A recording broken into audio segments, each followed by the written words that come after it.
പണ്ട് ഒരു ഗ്രാമത്തിൽ ഒരു കർഷകൻ താമസിച്ചിരുന്നു. അദ്ദേഹത്തിന് ഒരു താറാവുണ്ടായിരുന്നു. എല്ലാ ദിവസവും ആ താറാവ് മുട്ടയിടാറുണ്ടായിരുന്നു. കാശുണ്ടാക്കുന്നതിന് വേണ്ടി മുട്ടകളെല്ലാം ശേഖരിച്ച് അദ്ദേഹം പട്ടണത്തിൽ കൊണ്ടുപോയി വിൽക്കുമായിരുന്നു. അങ്ങനെ ഒരു ദിവസം താറാവ് ഒരു സ്വർണ്ണ മുട്ടയിട്ടു.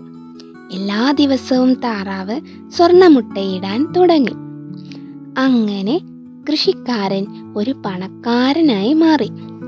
ഒരു ദിവസം കൃഷിക്കാരൻ ചിന്തിച്ചു, ഈ താറാവിൻ്റെ വയറ് കീറി മുറിച്ചാൽ ഒരുപാട് സ്വർണ്ണമുട്ട കിട്ടുമല്ലോ. അങ്ങനെ അയാൾ താറാവിനെ വയറു കീറി കൊന്നുകളഞ്ഞു. പക്ഷേ സ്വർണ്ണമുട്ട ഒന്നും തന്നെ കിട്ടിയതുമില്ല. അവസാനം കർഷകന് താൻ ചെയ്തത് വലിയൊരു തെറ്റാണെന്ന് മനസ്സിലായി. ഈ കഥയിൽ നിന്നും എന്താണ് മനസ്സിലായത് കൂട്ടുകാരെ? അത്യാഗ്രഹം ആപത്താണ്.